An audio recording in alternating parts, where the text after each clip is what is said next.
जय हिंद दोस्तों, आप सभी का स्वागत है एक बार फिर से आपके अपने यूट्यूब चैनल यूनिक ज्ञान में। आज हम बीए फर्स्ट सेमेस्टर का चैप्टर सेकंड देखेंगे, जिसमें हम पढ़ेंगे सिंधु घाटी सभ्यता के बारे में। इससे पहले हमने आपको चैप्टर फर्स्ट में बता दिया कि हमारे पुरातात्विक स्रोत क्या हैं, जिनसे हमें प्राचीन सभ्यताओं, प्राचीन संस्कृतियों के बारे में हमें अच्छे से पढ़ने को मिला है, मतलब उनकी जानकारी प्राप्त हुई है। अगर आप उस वीडियो लेक्चर को देखना चाहते हैं तो हमारे चैनल पर विजिट कीजिए, आपको प्लेलिस्ट मिल जाएगी जिसमें आपको BA first semester history classes के नाम से वहां पर सभी क्लासेस आपको चैप्टर वाइज उपलब्ध हो जाएंगी। और नोट्स प्राप्त करना हो तो हमारे टेलीग्राम चैनल को ज्वाइन कीजिए, वहां पर हर एक क्लास की नोट आपको प्राप्त हो जाती है। आपको पूरा सिलेबस यहाँ पर अच्छे से कराया जाएगा, इसलिए चैनल पर बने रहिए, चैनल को सब्सक्राइब कीजिए। कमेंट करके ज़रूर बताइए कि आप किस यूनिवर्सिटी से हैं।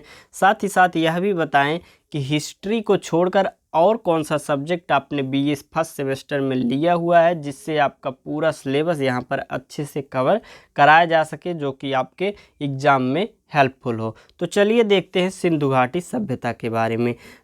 सबसे पहले हम यह देखेंगे कि सिंधु घाटी सभ्यता जो है, यह सभ्यता, इस सभ्यता का नाम सिंधु घाटी ही क्यों पड़ा। सिंधु घाटी सभ्यता, इंडस वैली सिविलाइजेशन, यह सभ्यता सिंधु नदी के तट पर मिली थी, इसलिए इसे सिंधु घाटी सभ्यता कहते हैं। यह सिंधु नदी के तट पर मिली थी, इसीलिए इसे सिंधु घाटी सभ्यता कहते हैं। और इसकी सबसे पहले जानकारी हड़प्पा की खुदाई से हुई थी, इसलिए इसे हड़प्पा सभ्यता भी कहा जाता है। जब इस सभ्यता की जानकारी हमें प्राप्त हुई तो पहला नगर जो था खुदाई में हमें प्राप्त हुआ वह था हड़प्पा, इसलिए इसे हड़प्पा सभ्यता भी कहा जाता है। सिंधु घाटी सभ्यता का विकास 250 ईसा पूर्व से 1750 ईसा पूर्व तक माना जाता है। मतलब सिंधु घाटी जो सभ्यता थी वो कब से कब तक थी, 250 ईसा पूर्व से 1750 ईसा पूर्व तक मानी जाती है। और सिंधु घाटी सभ्यता विश्व की सबसे पहली शहरी सभ्यता थी। चार्ल्स मैसन ने सर्वप्रथम 1826 में इसकी जानकारी दी थी। 1826 में क्या हुआ था कि खुदाई करके लोग ईंट, जो पहले जो यह सभ्यता थी इसमें नगर नियोजन था, मतलब नगरीकरण था, ईंटों से सब घर बनाए हुए थे। तो खुदाई में उस समय के लोग 1826 में ईंट ले जाकर अपना घर बनाते थे। तो ऐसा चार्ल्स मैसन को लगा यहाँ पर कुछ तो है, इसलिए उसने जानकारी दी थी। लेकिन उस समय किसी ने भी उस पर अधिक खोज नहीं की, खुदाई नहीं की। लेकिन 1921 ईस्वी में तत्कालीन भारतीय पुरातत्व सर्वेक्षण विभाग के महानिदेशक सर जॉन मार्शल थे। 1921 में सर्वेक्षण विभाग के, पुरातत्व सर्वेक्षण विभाग के महानिदेशक कौन थे? सर जॉन मार्शल थे। उन्होंने जब यह जाना कि यहाँ पर ऐसा कुछ है तो उन्होंने राय बहादुर दयाराम साहनी को आदेश दिया और उन्होंने हड़प्पा की खोज की। क्योंकि सर जॉन मार्शल जो थे, महानिदेशक थे, वह खुद तो खुदाई कर नहीं सकते थे, इसलिए उन्होंने राय बहादुर दयाराम साहनी जी को हड़प्पा की खोज करने के लिए, मतलब उसकी खुदाई करने के लिए भेजा, और वहाँ की खोज दयाराम साहनी जी ने की। अब हम देख लेते हैं सिंधु सभ्यता का विस्तार कहाँ से कहाँ तक था। जैसे कि पूर्व में देख लेंगे, पूर्व में आलमगीरपुर उत्तर प्रदेश तक था, पश्चिम में सुतकांगडोर से मतलब बलूचिस्तान के सुतकांगडोर तक था, उत्तरी सीमा इसकी थी जम्मू कश्मीर के मांडा तक, और दक्षिणी सीमा थी महाराष्ट्र के दैमाबाद तक।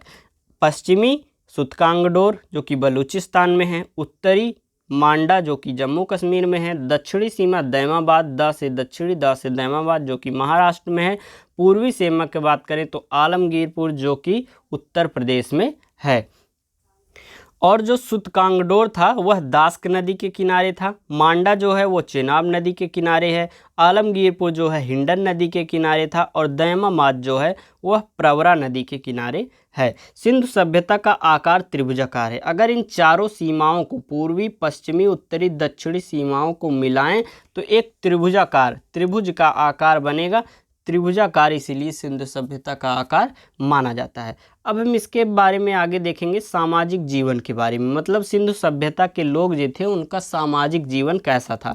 सिंधु सभ्यता के समाज मातृसत्तात्मक था, और सिंधु सभ्यता का समाज 4 वर्गों में बटा हुआ था। मातृसत्तात्मक अर्थात क्या हुआ, यह बहुत ही इम्पॉर्टेंट टॉपिक है आपका कि मातृसत्तात्मक था। बहुत इंपॉर्टेंट पॉइंट है, इसको जरूर याद करें। सिंधु सभ्यता जो था वह समाज मातृसत्तात्मक थी, क्योंकि वहाँ पर माताएं जो होती थी वह परिवार की प्रमुख होती थी। और सिंधु सभ्यता में ऐसा भी था कि वह मातृदेवी की पूजा करते थे। ऐसा पता तो नहीं चला कौन सी मातृदेवी का, लेकिन मातृदेवी का पूजा करते थे। उस समय के सिक्कों में भी देवियों की प्रतिमा दिखाई दी है। सिंधु सभ्यता की बात करें तो वह 4 वर्गों में बांटा गया था। उसका जो समाज था वह 4 वर्गों में बांटा गया था।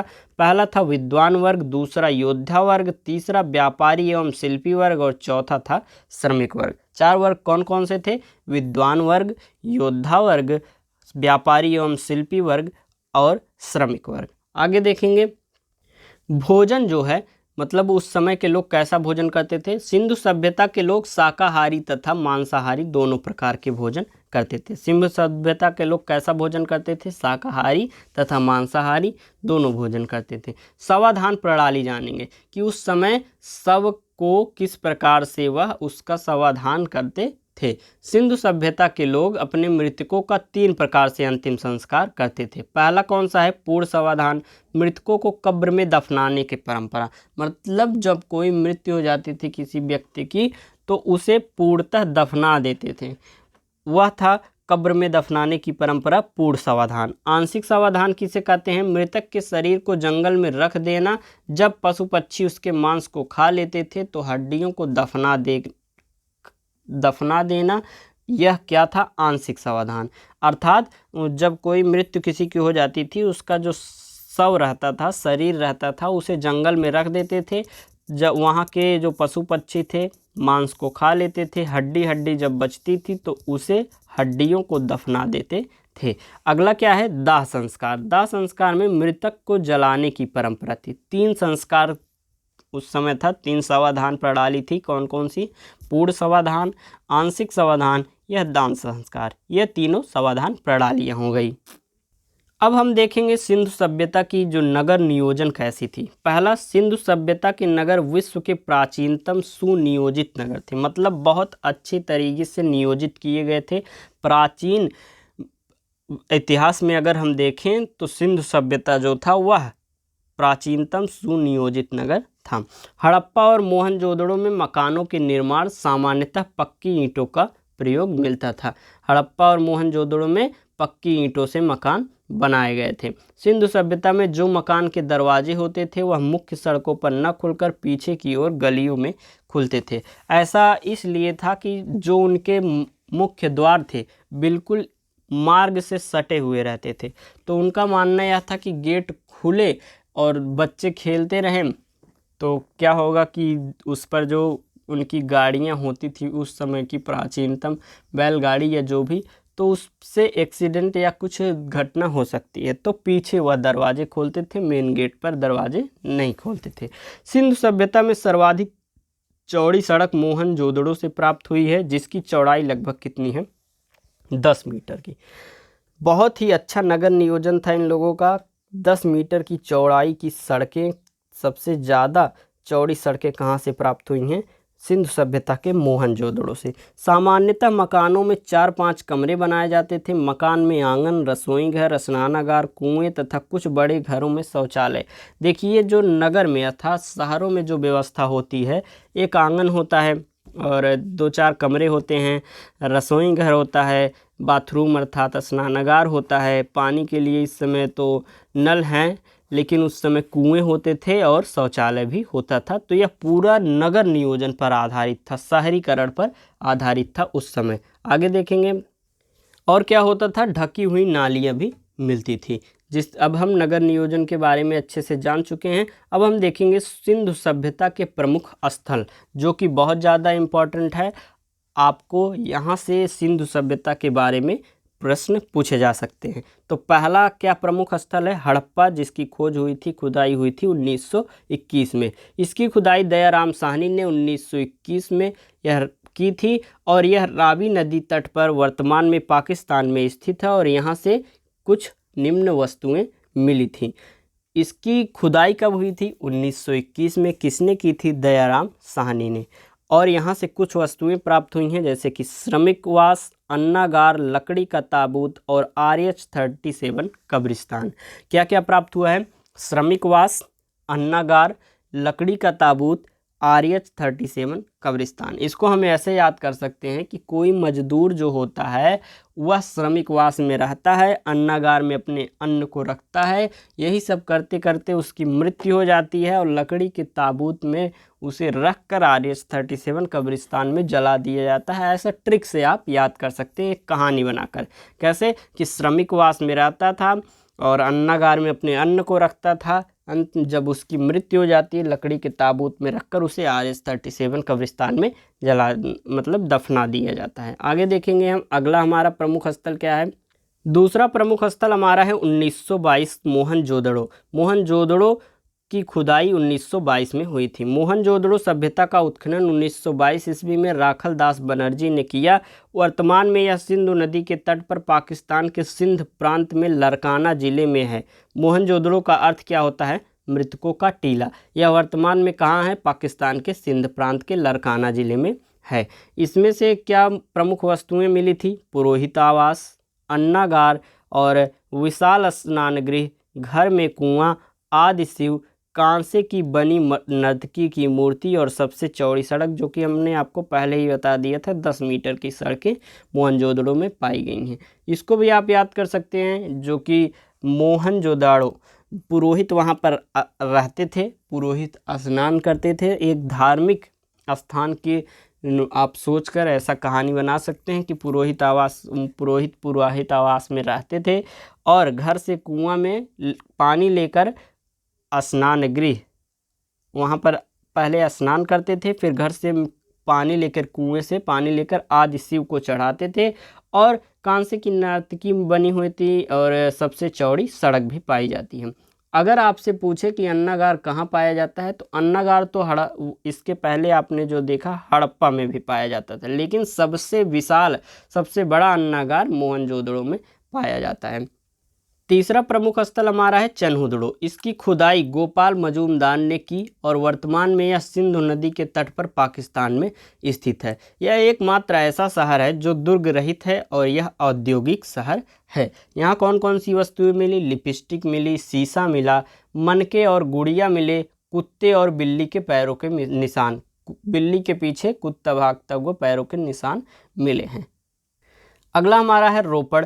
इसकी खुदाई यज्ञदत्त शर्मा ने की और यह वर्तमान में पंजाब में सतलुज नदी के किनारे स्थित है। थोड़ा यह टाइपिंग में मिस्टेक हो गया है, यहाँ और के बाद वर्तमान में पंजाब में सतलुज नदी के किनारे पर स्थित है। यहाँ पर क्या क्या वस्तुएं मिली? यहाँ के साथ कुत्ते, यहाँ मतलब जो मरते थे उनके साथ कुत्ते को दफनाए जाने का प्रमाण मिला है। अगर नवपाषाण काल की बात करें तो वहाँ पर शव जो है बुर्ज होम में इसी प्रकार मिला है कि कुत्ते को साथ में दफना दिया गया है। आगे देखेंगे हमारा अगला है कालीबंगा। कालीबंगा इसकी खुदाई BK थापड़ ने की तथा BB लाल ने की थी। वर्तमान में यह राजस्थान में घग्गर नदी के किनारे स्थित है। कालीबंगा का क्या अर्थ होता है? काली मिट्टी की चूड़ी। कालीबंगा से क्या क्या वस्तुएं मिली हैं? हल से जुते हुए खेत का निशान। कोई पूछे आपसे हल से जुते हुए खेत के निशान कहाँ मिले हैं? कालीबंगा में। अलंकृत ईंट कालीबंगा, हवन कुंड कालीबंगा, चूड़ी कालीबंगा, ये सभी चीज़ें कहाँ मिली हैं? कालीबंगा में मिली हैं। कौन कौन सी चीज़ें? हल से जुते हुए खेत के निशान, अलंकृत ईंट, हवन कुंड और चूड़ी। हमारा छठवां प्लेस क्या है हमारा प्रमुख स्थल में? धौलावीरा। इसकी खुदाई रविंद्र सिंह बिष्ट ने की थी। यहाँ से कौन कौन सी वस्तुएं मिली हैं? स्टेडियम। धौलावीरा से बहुत प्रमुख स्थल में क्या मिला है? स्टेडियम। आप सोच रहे होंगे हड़प्पा में और भी वस्तुएं मिली थी, हमने जो बताई नहीं, मतलब जो प्रमुख नहीं है। आपके एग्जाम की दृष्टि से जो सबसे इम्पॉर्टेंट टॉपिक्स हैं वहीं आपको यहाँ पर बताए जा रहे हैं। फालतू के फैक्ट्स भी पढ़ना आपके लिए ज़्यादा अच्छा नहीं होता है। ज़्यादा कुछ चीज़ें अब अगर देख लेंगे तो आप याद भी नहीं कर पाएंगे। ये जो चीज़ें बताई गई हैं ये आपसे सीधे सीधे प्रश्न पूछे जाएंगे, इसलिए आपको यह बताया जा रहा है। अगला हमारा है सुरकोटदा। उसका उत्खनन जगपति जोशी ने करवाया। वर्तमान में गुजरात में स्थित है। यहाँ से घोड़े की हड्डियाँ मिली हैं। घोड़े की हड्डियाँ कहाँ से मिली हैं? सुरकोटदा से मिली हैं। लोथल में हमें क्या क्या मिला है, यहाँ से सिंधु सभ्यता का बंदरगाह मिला है और यहाँ घर के दरवाजे सड़कों की ओर मिलते थे। लोथल सभ्यता का उत्खनन किसने कराया? SR राघवन ने कराया, जो कि भोगवा नदी के किनारे अहमदाबाद गुजरात में करवाया था। यहाँ से हमने आपको क्या बताया कि यहाँ से सिंधु सभ्यता का बंदरगाह मिला है और यहाँ घर के दरवाजे सड़कों की ओर खुलते हैं। सभी टॉपिक्स हमने आपको अच्छे से बता दिए। अब आपको हम कुछ पॉइंट वाइज आपको बता देते हैं जो कि बहुत इम्पॉर्टेंट है, आपके प्रीवियस ईयर में आ भी चुके हैं ये प्रश्न, तो आपको पॉइंट वाइज ये अच्छे से सुन लीजिए। बहुत अच्छा टॉपिक है, मतलब ये बहुत अच्छे पॉइंट है, बहुत इंपॉर्टेंट पॉइंट है। सिंधु सभ्यता को हड़प्पा सभ्यता, सैंधव सभ्यता, कांस्य युगीन सभ्यता भी कहा जाता है। सिंधु सभ्यता की लिपि भाव चित्रात्मक थी, जो कि दाएं से बाएं की ओर लिखी जाती थी और अभी तक पढ़ी नहीं जा सकी है, मतलब उसकी लिपि को पहचाना नहीं जा सका है। भाव चित्रात्मक थी, मतलब चित्र के आधार पर अपने भाव को व्यक्त करते थे, दाएं से बाएं की तरफ वह लिखते थे। सैंधववासी विश्व में कपास के प्रथम उत्पादक थे, इसलिए यूनानियों ने कपास का नाम सिंडोन रखा, जिसका अर्थ क्या होता है? सैंधववासियों की उपज। घाटी सभ्यता के लोग कृषि भी करते थे, सिंधु घाटी सभ्यता के लोग कृषि भी करते थे, पशुपालन भी करते थे, परंतु उनका मुख्य व्यवसाय क्या था? व्यापार था, जो सभ्यता के लोग माप तौल से परिचित थे। सिंधु सभ्यता के लोग लोहे से भी परिचित थे। हड़प्पा में मिट्टी के बर्तनों में सामान्यतः लाल रंग का उपयोग होता था। हड़प्पा सभ्यता के मोहरों में बहुत से जानवरों के चित्र मिले, पर शेर का चित्र नहीं मिला। आपसे यह प्रश्न पूछा जाएगा कि हड़प्पा सभ्यता की मोहरों में कौन कौन से जानवरों का चित्र मिला, उसमें शेर भी ऑप्शन रहेगा, जो कि मिला नहीं लगाना रहता। हड़प्पा सभ्यता की मोहरों में सेल घड़ी का इस्तेमाल मुख्य रूप से किया गया है। और लास्ट में हम आपको बता देते हैं कि सिंधु सभ्यता के पतन के कारण अलग अलग विद्वान क्या बताते हैं। जैसे कि विद्वान एक है गार्डल चाइल्ड एम हीलर, जो कि कहते हैं कि इसका पतन का कारण है कि बाह्य एवं आर्यों का आक्रमण, जो बाह्य लोग थे उनका आक्रमण और आर्यों का आक्रमण हुआ, इसलिए सिंधु सभ्यता का पतन हो गया। जॉन मार्शल अर्नेस्ट और SR राव कहते हैं कि बाढ़ की वजह से इसका पतन हुआ। ऑरेल स्टेइन और अमलानंद घोष कहते हैं कि जलवायु परिवर्तन के कारण इसका पतन हुआ। और MR साहनी जी कहते हैं भूतात्विक परिवर्तन, जल प्लावन के कारण पतन हुआ। जॉन मार्शल जी कहते हैं प्रशासनिक शिथिलता के कारण। और KUR कनेडी जी कहते हैं कि प्राकृतिक आपदा जैसे कि मलेरिया महामारी की वजह से सिंधु सभ्यता की समाप्ति, सिंधु सभ्यता का पतन हुआ। यह था आपका चैप्टर 2 जिसमें आपने सिंधु सभ्यता के बारे में बहुत अच्छे तरीके से पढ़ा। कमेंट करके ज़रूर बताएं कि आपको समझ में आया या नहीं, और आपको नोट्स जो है हमारे टेलीग्राम चैनल पर मिल जाएगा, वहां से आप डाउनलोड कर लीजिए और एक बार रिवीजन भी कर लेंगे, या आपको नोट्स बनाना है तो वहाँ आप नोट्स PDF से बना सकते हैं। धन्यवाद, मिलते हैं अगले वीडियो में। वीडियो को लाइक करें, शेयर करें।